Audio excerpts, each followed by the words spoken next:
There comes a certain kind of morning, and you will know the one I mean, when the house is quiet, the coffee is warm, and no one is asking anything of you. And instead of feeling relieved, you feel something harder to name. Not loneliness exactly, not sadness. Something closer to unfamiliarity. As if the silence has become a stranger, as if you have forgotten how to simply be in a room by yourself without wanting to fill it. Most of us were never taught how to be alone.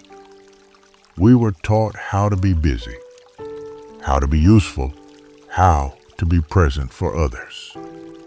But alone, genuinely, quietly alone, that was something we were supposed to avoid. Something to escape, or at least to endure until company returned. And so when solitude finally arrives, not as punishment, but as simply the shape of life at a certain age, many people find themselves unprepared for it. Not because it is painful, but because they have never learned to live inside it. Ingrid was 63 when her last child moved away from home. Not the first. The first had gone years earlier, and there had been a husband then, and noise, and the ordinary chaos of a house still in use. But by the time the youngest left, a son, taking a job in another city, the house had already begun to change around her.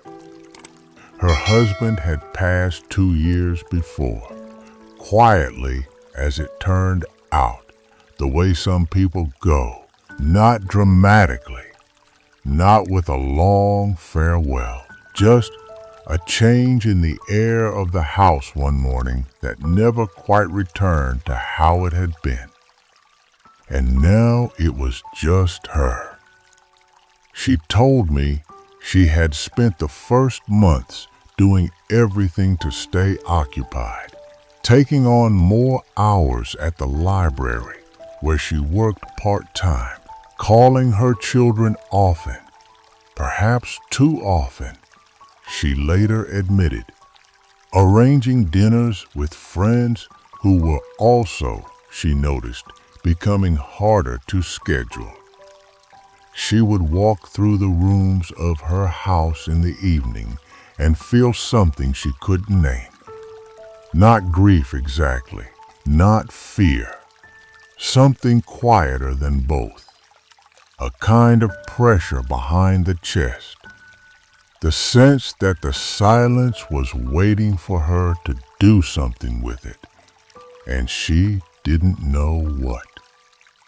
I kept turning the radio on, she said, not to listen to anything in particular, just to have another voice in the room.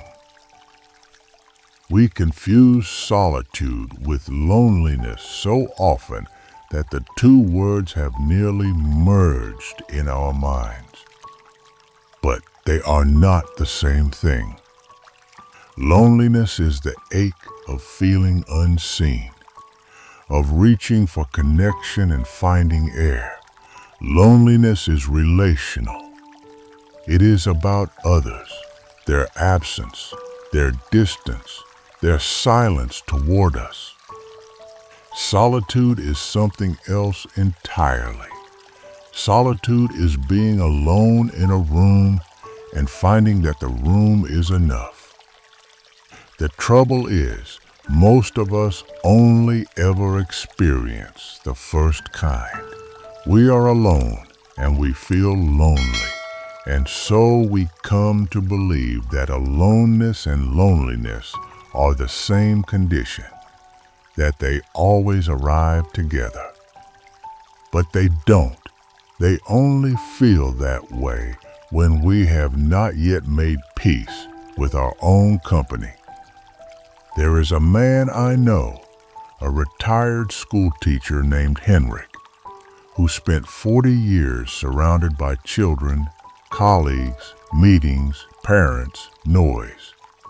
He was good at it. He was, by every measure, a person who lived among people. When he retired at 67, he expected to miss the school. He did, a little. The rhythm of it, the sense of purpose the mornings had always carried.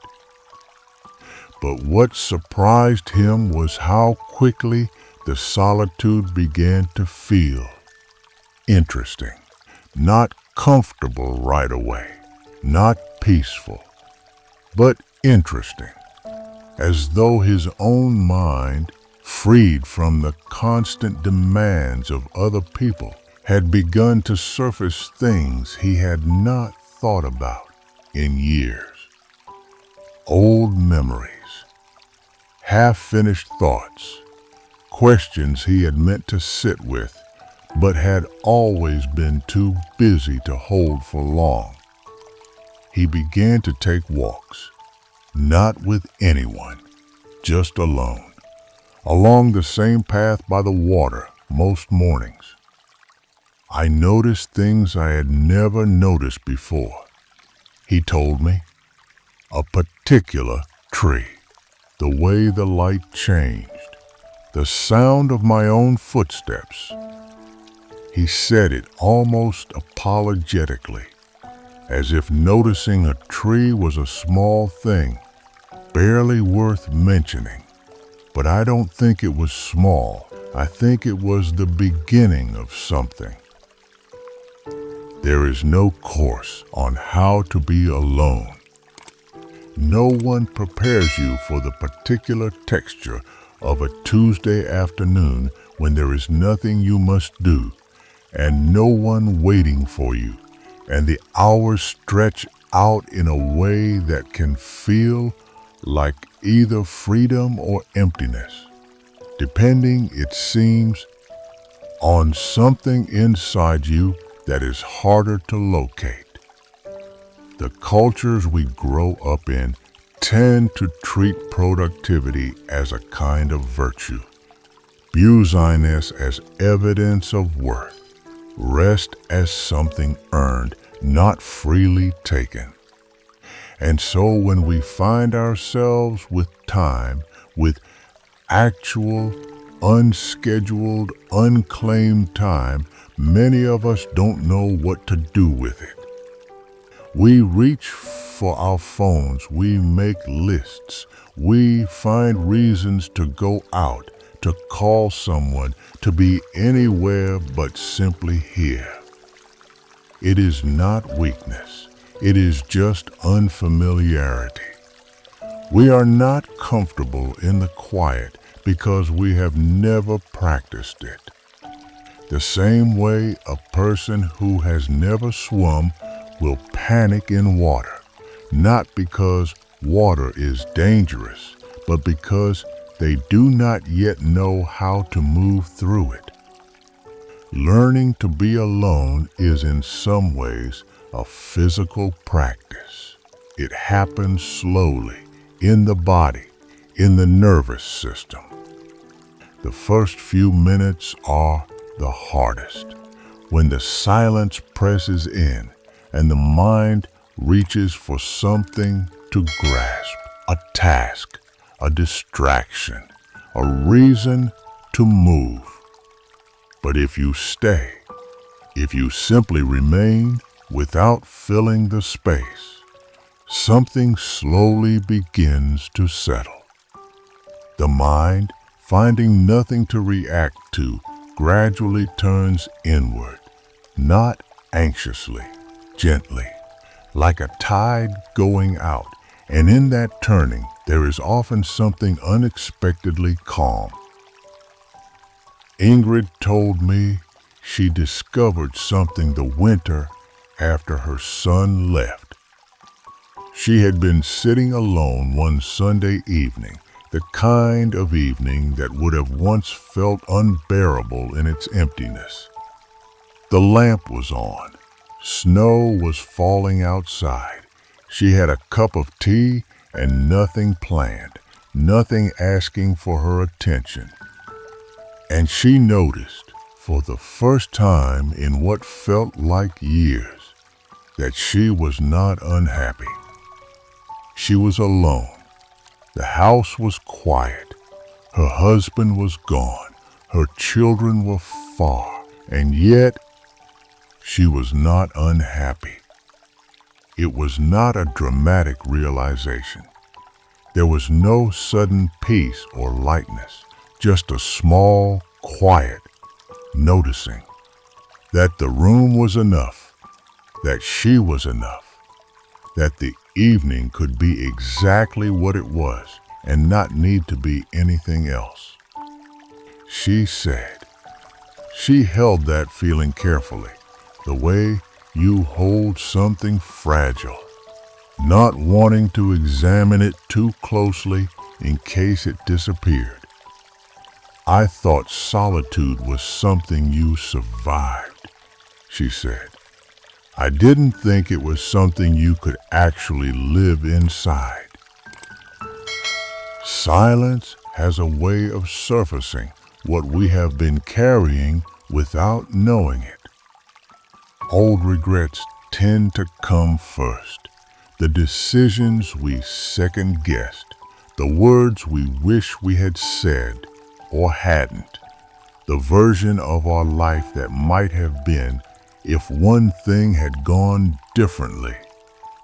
This is often why people avoid silence, not because silence is empty, but because it is full of everything we have been too busy to feel. A woman named Siri, who was 71 and had lived alone for nearly a decade, told me she had spent the first years of her solitude in a low-level grief she hadn't known she was carrying. Not crying, she said, just heavy, a weight I kept bumping into. She had been widowed, then retired within the same year. A difficult convergence, and she had moved through it as many people do. By staying functional, by managing, by not asking too much of herself emotionally. But in the silence, alone in her apartment in the evenings, the weight had slowly made itself known. She began to write, not a diary exactly, just words on paper in no particular order.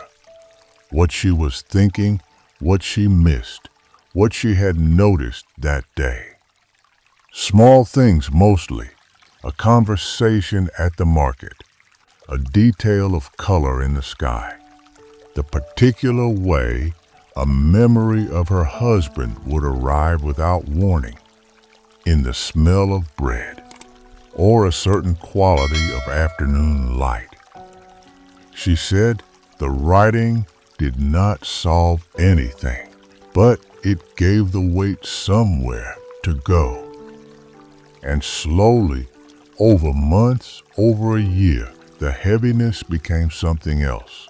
Not lightness exactly, more like familiarity, a knowing of her own interior, a sense that she understood at last what she was made of. We tend to think of solitude as the absence of something, the absence of people, of noise, of warmth. But perhaps the more useful way to think about it is as the presence of something, the presence of one's own self, one's own thoughts, one's own breath in a quiet room. That shift from absence to presence is not semantic. It changes the emotional quality of the experience entirely. A room that is empty of others is not an empty room. It is a room full of you. The question is whether you have made enough peace with yourself to find that worth staying in. And that, for many people, is the real work, not dramatic, not therapeutic in any formal sense, just the slow, private, patient work of learning to be a decent companion to yourself, of discovering that your own mind, given space and quiet, is not as frightening a place as you had perhaps been led to believe. Henrik told me he had come to look forward to his mornings alone in a way he found difficult to explain to people. They think I am saying I prefer to be without company, he said. That is not what I mean at all. He still had lunch with his daughter on Fridays, still met an old colleague for coffee, still valued connection, perhaps more than ever. But the solitude had become its own thing, distinct, valuable in its own right, not a gap between social occasions, not an absence waiting to be filled, but a presence, a practice, a room of his own in the interior of his days. There is something that becomes possible in solitude that is difficult to find anywhere else. A particular quality of attention. When we are around others, our attention is always necessarily partly on them, on what they are saying, on what we might say, on how we are being perceived. This is not a failure. It is simply the nature of shared space.